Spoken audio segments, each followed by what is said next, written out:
I've been advised not to speak on it, which I know not to speak on it.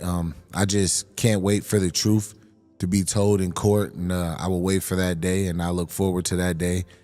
What is up, guys? So Jamahal Hill seems to have gotten into some big trouble recently. A police report comes out with some of the details. The Kentwood Police Department provided the report to MMA Fighting following the former UFC light heavyweight champion's arrest on November 27th, where Hill was charged with domestic assault for allegedly striking his brother, James. According to the report, the UFC fighter and his brother made an agreement for James and his wife to clean Jamal's house for $300, which had been left vacant and without electricity, causing food to rot and spoil. The argument began around 7 p.m. local time about the house being cleaned and other family matters before. According to the alleged victim, Hill took off his shirt and got in his face before allegedly punching his brother in the face, knocking him to the ground. The report states that according to James, he stood back up when his wife tried to stand between the two, before Jamal reached around James's wife and punched James in the face once again, causing him to fall and become dazed. The officer notes that James had a tooth knocked out during the alleged dispute, and James' face has significant swelling. Further details in the case report obtained by MMA Fighting states that the argument really got heated when James asked Jamal why he never texted his own daughter that was at their house for Thanksgiving, and accused Jamal of being disrespectful to women and banning his own daughter.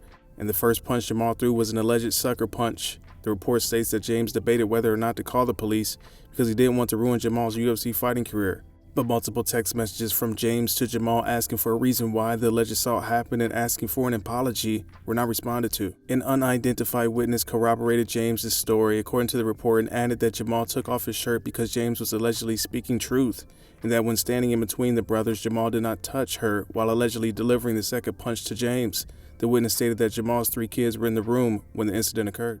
According to the arresting officer, the UFC light heavyweight was taken into custody shortly after midnight without incident and was read his Miranda rights. When asked if Hill wanted to speak with the officer, Hill allegedly stated, "I want to talk to my lawyer," before being booked at the Kent County Correctional Facility.